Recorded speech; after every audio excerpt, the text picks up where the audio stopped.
अस्सलाम वालेकुम दोस्तों, मेरा नाम शाज़िब खान है और आप मेरा चैनल चेज़ योर ड्रीम देख रहे हैं। I am so sorry for the delayed response कि काफ़ी अर्से से मैंने आप लोगों को मुख्तलिफ़ चीज़ों के बारे में बता रहा था, लेकिन शेवनिंग में कुछ डिफ़िकल्टीज़ हो गई थी और जिसकी वजह से काफ़ी सारा ये डिले हो गया था।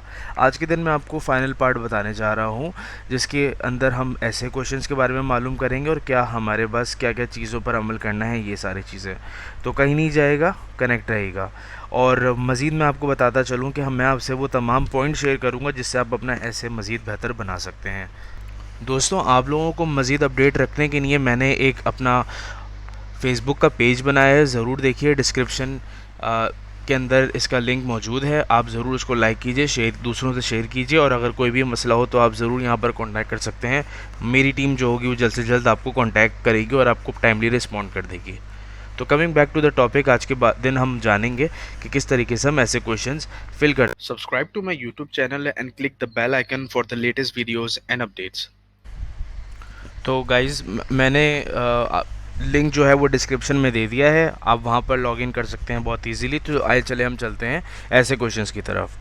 तो हमारे सामने अगर फॉर एग्जांपल आपके सामने ऐसा आ रहा है ना, तो आपको घबराने की बात नहीं है, घबराने की ज़रूरत नहीं है। यहाँ पर शो इंस्ट्रक्शन पर आप क्लिक करेंगे तो आपके सामने ही डिटेल्स आ जाएंगी। अब बात यह है कि आपको ऐसे के अंदर मुख्तलिफ़ क्वेश्चंस दिए गए हैं और एस्टेरिक का मतलब कि मैंडेटरी क्वेश्चन है, तो यानी कि आप इसको स्किप नहीं कर सकते।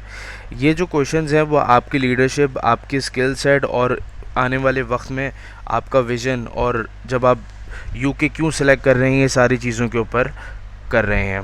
देखें, ये सारी की सारी चीज़ें जो है ना, उन्होंने वेल डिफाइंड की हुई हैं। यहाँ पर इंस्ट्रक्शंस देने का मकसद ये है कि ताकि स्टूडेंट्स को एक तरह की गाइडलाइन मिल जाए कि क्या क्या हमें करना है और क्या क्या चीज़ उनको मेंशन करनी है। इररेलेवेंट चीज़ें इसमें ना लिखी जाएं, ठीक है। तो बेहतर होगा कि आप लोग अपने एकेडमिक रिलेटेड और प्रोफेशनल एक्सपीरियंस से रिलेटेड आप मुख्तलिफ़ चीज़ें यहाँ पर बताएं, और बहुत ही ईजी तरीक़ेकार है ये। तो ज़रूर इंस्ट्रक्शंस पढ़िए और मैं भी आपको वन बाय वन पढ़ के बता रहा हूँ। देखें, इस सेक्शन के अंदर हमें छोटे छोटे शॉर्ट एसेज हैं, उनके क्वेश्चंस के मुख्तलिफ एरियाज़ जिनमें हमारा लीडरशिप आता है। आप दूसरों को किस तरीके से इन्फ्लुएंस करते हैं एक पर्टिकुलर गोल अचीव करने के लिए। आप यूके में क्यों सेलेक्ट कर रहे हैं जबकि मुख्तलिफ इतनी सारी कंट्रीज़ हैं यूरोप में जो कि इंतहाई सस्ती एजुकेशन प्रोवाइड करती हैं, जिनमें इटली भी आती है, जर्मनी भी आती है एंड डिफरेंट कंट्रीज़, ठीक है। और आपके लॉन्ग टाइम करियर गोल्स है। अभी इसमें लिखा हुआ है कि as you are aware, Chevening is the UK government international awards programme aimed for at developing global leaders.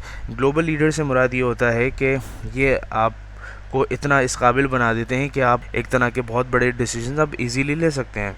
इसके अंदर ये होता है कि वो आपको मुख्तलिफ़ एग्जांपल्स, मैं आपको बता रहा हूँ, लीडरशिप स्किल्स हो गया, आपको पोटेंशियल हो गया, और किस तरीके से टाइम आप यूके के अंदर स्पेंड करेंगे अपने सिलेक्शन के बाद, ताकि आप प्रोफेशनली और एकेडमिकली अच्छी तरीके से बिल्ड हो सकें, और आप ऑब्वियसली आपका जो प्रोफेशनल नेटवर्क है और ये भी बहुत अच्छी तरीके से बन सके। और ऑब्वियसली ये सारी चीज़ें जब आप पर इन्वेस्ट करेंगे वो लोग, तो एक तरह का पॉजिटिव रिलेशनशिप बन जाएगा यूके के साथ। आपको इन तमाम बातें इन मुख्तलिफ़ क्वेश्चंस के अंदर बतानी है। जैसे कि हम पहले पर जाते हैं, यहाँ पर लिखा हुआ है कि leadership and influence, Chevening is looking for individuals who will be future leaders or influencer in their home countries। Chevening scholarship ये चाहती है और उन लोगों को ढूंढ रही है कि जो कि आने वाले वक्त में लीडर्स बन जाएंगे। लीडर से मुराद ये होता है वो ऐसा शख्स जो कि किसी इंसान को मोटिवेट करता है, ड्राइव करता है for attainment of common goal. Influencer यही कि आपको इन्फ्लुएंस किया जाए कि आप ये पर्टिकुलर डिसीजन लो अपने होम कंट्री के अंदर। Explain how you meet this requirement using a clear example of your own leadership and influencing skills to support your answer.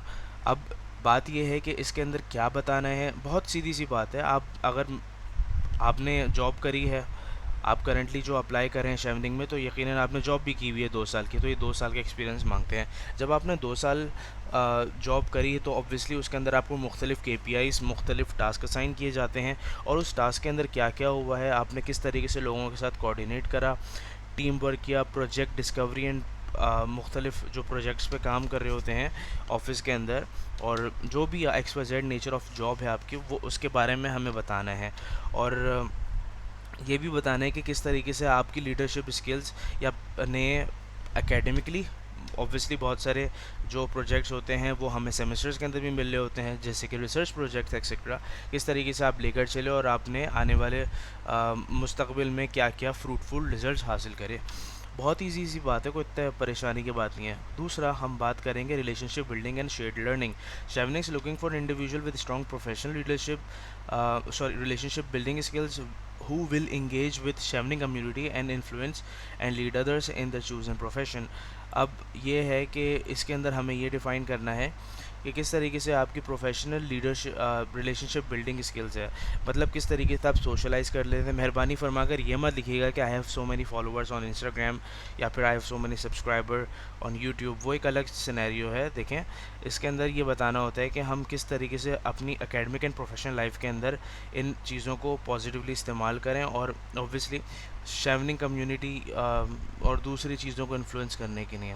इसमें लिखा हुआ है कि please explain how you build maintain relationship in your professional capacity using clear example of how you currently doing this. आप अगर currently job कर रहे हैं या फिर आपने प्रीवियसली जॉब की है 2 साल की, तो उसके अंदर आप बताइए किस तरीके से आपने employees, peers, subordinates and top management के साथ एक professional positive feedback and flow information रखा, किस तरीके से आप ये जो स्किल्स हैं वो फ्यूचर के अंदर इस्तेमाल करेंगे। मिनिमम वर्ड काउंट इसमें 100 और मैक्सिमम आप 500 कर सकते हैं। अब इसके बाद आता है UK, studying in UK. Outline why you have selected your chosen 3 universities courses and explain how this relates to your previous academic and professional experience. जो भी यूनिवर्सिटी आपने सेलेक्ट करी है, आई होप मैंने आपको बताया होगा कि जो भी यूनिवर्सिटी आपने सेलेक्ट करी है वो किस तरीके से आपकी प्रीवियस एकेडमिक जो भी आपकी एकेडमिक स्टडीज़ हैं उससे रेलेवेंट है और प्रोफेशनल एक्सपीरियंस से किस तरीके से इन फ्यूचर वो रिलेट कर सकती है। इसके अंदर ये कह रहे हैं कि आप मुख्तलिफ न्यू इन्फॉर्मेशन शेयर कीजिए और प्लीज़ कोशिश कीजिएगा कि किसी भी तरीके का डुप्लीकेट इन्फॉर्मेशन आप सेलेक्ट ना करें जो कि आपने अपने वर्क एक्सपीरियंस और एजुकेशन सिस्टम के अंदर लिखा हुआ है। वही बात आगे कह रहे हैं कि मिनिमम 100 और मैक्सिमम 500। आगे कह रहे हैं कि कैरियर प्लान। शेवनिंग उन लोगों को चूज़ करता है, यानी कि उन बच्चों को वो चांस देना पसंद करता है जिनका clear post study career plan है। मतलब यहाँ से मैं पढ़ने के बाद मैं अपने जब होम कंट्री जाऊँगा तो क्या करूँगा। मेहरबानी फरमाकर मेरे भाइयों, मैं समझ सकता हूँ जहाँ पर आप रह रहे हो ना वो बहुत ही वहाँ के हालात बिल्कुल ख़राब हैं। मतलब अपने कंट्री की मैं बात कर रहा हूँ, इंडिया, पाकिस्तान, बांग्लादेश, हर कोई जाना चाहता है मुल्क से बाहर। लेकिन मेहरबानी फरमाकर ये मत लिखिएगा कि भाई ख़त्म करने के बाद मैं PR डालूँगा, ऑस्ट्रेलिया निकलेगा आपका भाई, या फिर आप जाओगे दुबई कमाने के लिए वगैरह। नहीं, इसमें क्या लिखा हुआ है कि शेवनिंग उन लोगों को चांस देता है, उन लोगों को ढूंढता है जिनका clear post study career plan है। मतलब ये है कि भाई मैं यहाँ से पढ़ने के बाद अपने मुल्क जाऊँगा और वहाँ जाकर मैं क्या करूँगा। मेरा, अगर आप पर्सनली मेरे बारे में पूछें तो मेरा ये है कि आफ्टर अपनी स्टडीज़ कंप्लीट करने के बाद मैं वापस अपना मुल्क जाऊंगा, जो भी मैंने यहाँ पर सीखा मैं वो यूटिलाइज़ करूँगा अपनी सोसाइटी के अंदर, ताकि मैं अपने जितने भी लोग हैं उनको एलिविएट कर सकूँ। और ऑब्वियसली मेरा जो पैशन है वो है टीचिंग, तो मैं ऑब्वियसली अपनी जो टीचिंग है वो कंटिन्यू करूँगा। Please outline your immediate plans upon returning to home and your longer term career goals. मतलब ये है कि अगर मैंने मास्टर्स कंप्लीट कर लिया तो ऑब्वियसली मैं वहाँ जाकर PhD कंप्लीट करूँगा। ठीक है, ये मैं एग्जांपल के तौर पर दे रहा हूँ। You may wish to consider how these relate to what the UK government is doing in your country. आप इससे कंपैरिजन भी कर सकते हैं कि किस तरीके से UK गवर्नमेंट जो है वो आपके कंट्री के अंदर मुख्तलिफ काम करवा रही है। फॉर एग्ज़ाम्पल मैं एग्ज़ाम्पल दे रहा हूँ, जितने भी थर्ड वर्ल्ड कंट्रीज़ होते हैं उसके अंदर फॉरेन डायरेक्ट इन्वेस्टमेंट जो होता है वो मुख्तलिफ यूरोपियन कंट्रीज़ कर रही होती हैं, जो वेल्दी कंट्रीज़ होती हैं। उनमें UK, USA, चाइना और मुख्तलिफ कंट्रीज़ होती हैं। तो किस तरीके, ठीक है, तो इस UK के बारे में लिखना है कि किस तरीके से UK गवर्नमेंट आपकी करंट से कंट्री के अंदर करंटली क्या क्या चीज़ें आपको मतलब आपकी हेल्प कर रही है एक्सेट्रा। ऐसे मज़ीद, और मैं आपको छोटा सा बताता चलूँ कि मज़ीद अगर आप जानना चाहते हैं कि किस तरीके से एरर के चांसेस कम हो, तो इन लोगों ने आप लोगों की मज़ीद रहनुमाई के लिए एक और चीज़ दी हुई है। इसका लिंक मैंने डिस्क्रिप्शन में दे दिया है, वो ज़रूर दीजिएगा। और यहाँ पर लिखा हुआ है where did I go wrong, मतलब मैंने कहाँ ऐसा ब्लेंडर कम किया जिसकी वजह से मुझसे गलती हो सकती है। तो यहाँ पर सारी चीज़ें इसमें लिखी हुई हैं उन्होंने। लीडरशिप इन्फ्लुएंस अगर आप मिसाल के तौर पर कोई लिख रहे होते हैं तो इसके अंदर किन किन चीज़ों का ख्याल रखना होता है। अब देखें स्ट्रेंथ के अंदर ये कह रहे होते हैं कि best scoring applicant demonstrated clear example of leadership and influence with concrete results.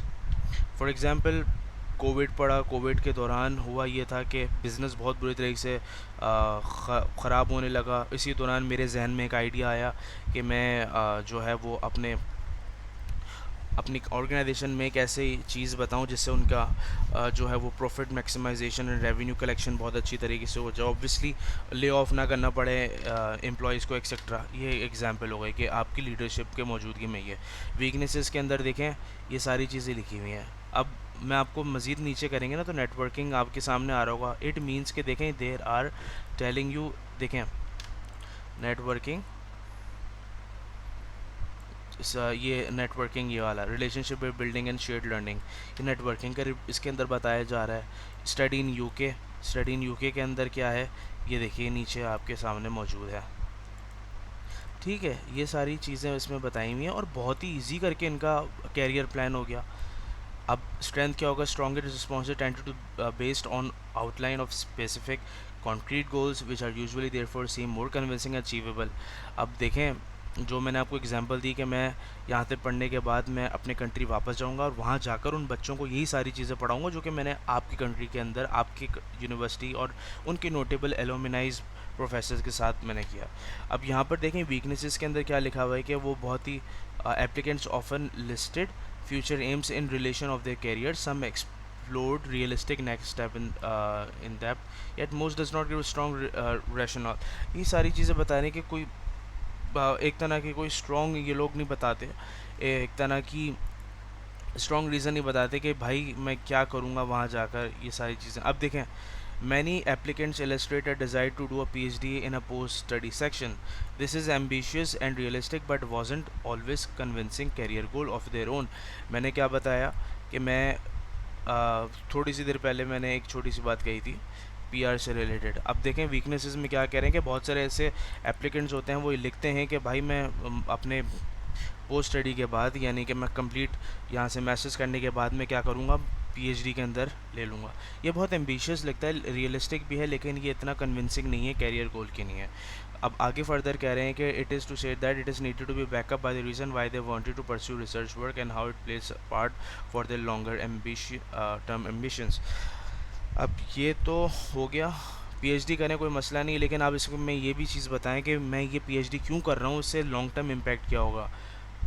ठीक है, ये एग्जांपल मैं आपको दे रहा हूँ। पाकिस्तान की एग्जांपल चले मैं आप दे देता हूँ। Due to war on terror की वजह से हमारे हालात ख़राब हुए जिसकी वजह से एक बड़ी अमाउंट ऑफ टूरिज़म था वो ख़त्म हो गया। 15% ऑफ जीडीपी टूरिज़म हमें प्रोवाइड करता था, अनफॉर्चुनेटली वो फिनिश हो गया due to law and order situation. और ठीक है, अब मैं एक रिसर्च कंडक्ट करूँगा जिससे वापस से टूरिज़म इंडस्ट्री जो है वो रिवाइव हो जाएगी और उसके लॉन्ग टर्म इतने इम्पैक्ट होंगे कि वो $2.21 बिलियन जनरेट करेंगे इन टर्म्स, ठीक है ये, और सर्कुलर डेब्ट को बहुत कम करेंगे वगैरह वगैरह। ये सारी चीज़ें मैंने आपको एक एग्जांपल के तौर पर बता रहा हूँ, तो ये आप ज़रूर चेक कीजिए। तो दोस्तों अगर कोई मसला है तो फिर आप ज़रूर मुझे कांटेक्ट कीजिएगा। ये क्या है, बहुत सारी चीज़ें इसके अंदर वेल डिफाइंड हैं और प्लीज़ मेहरबानी फरमाकर परेशान मत होइएगा, हर चीज़ एक्सप्लेन है क्लियरली। और इसकी जो डेडलाइन है वो 2 नवंबर है, तो प्लीज़ जल्द से जल्द आप कीजिए और प्लीज़ चैनल को ज़रूर सब्सक्राइब करें, फेसबुक को ज़रूर लाइक करें और शेयर दूसरों से करें ताकि वीडियोज़ की अपडेट्स आपको मिलते रहे। दोस्तों बहुत शुक्रिया टाइम का। अल्लाह हाफ़िज़।